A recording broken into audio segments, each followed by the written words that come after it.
بسم اللہ الرحمن الرحیم اعوذ باللہ من الشیطان الرجیم بسم اللہ الرحمن الرحیم اللہم صلی علی محمد وآل محمد مومنین مسلمین۔ آج دا سارا پیغام، آج دی ساری گفتگو، آج دا سارا موضوع ہے سورت دہر دی تلاوت کرنا لکھو اللہ کیا عاجر عطا فرمیندے، کیا ثواب عطا فرمیندے، کیا اندتے انعامات دی بارش فرمیندے۔ رسول خدا صلی اللہ علیہ وآلہ وسلم ارشاد فرمیندن جیڑا شخص سورہ دہر دی تلاوت کریندے اللہ رب العزت ای تلاوت دے عوض کو جنت عطا فرمیندے۔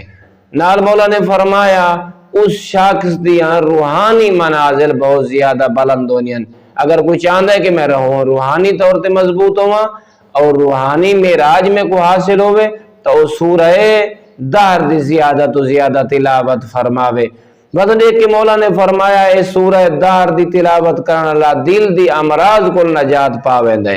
بس دیکھ کے فرمایا نے اگر کوئی شخص زعفران دے نال لکھ کے رہی اس سورت کو عرق غلاب دے نال دھوے جا پیوے جا اندہ دل مضبوط ہو سی، اللہ کو شفا عطا فرمے سی۔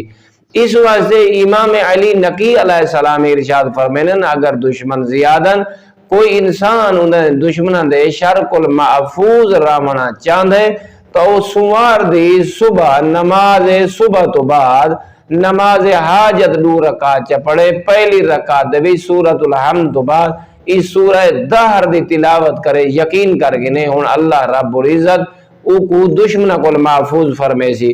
اس وقت رسول خدا صلی اللہ علیہ وآلہ وسلم انہی ارشاد فرمینن اگر لڑائی ہو رہی ہے اور دشمن انہیں حملہ کر رہی ہے اس وقت کوئی یاد ہے تو سورہ دہر دی تلاوت چا کریں دے زبانی یا دیکھ کے رہی فرمائنے ہون دشمن ناکام ہوئے سی اے انہیں غلبہ پاوے سی۔ غور طلبات ہے اللہ رب العزت ساکو صحیح مانے تعلیمات محمد و آل محمد طرح متوجہ ہون اور انہاں کو پڑھن اور انہاں تے عمل کرن دی اللہ توفیق اور سعادت سرفراز فرماوے۔ والحمدللہ رب العالمین۔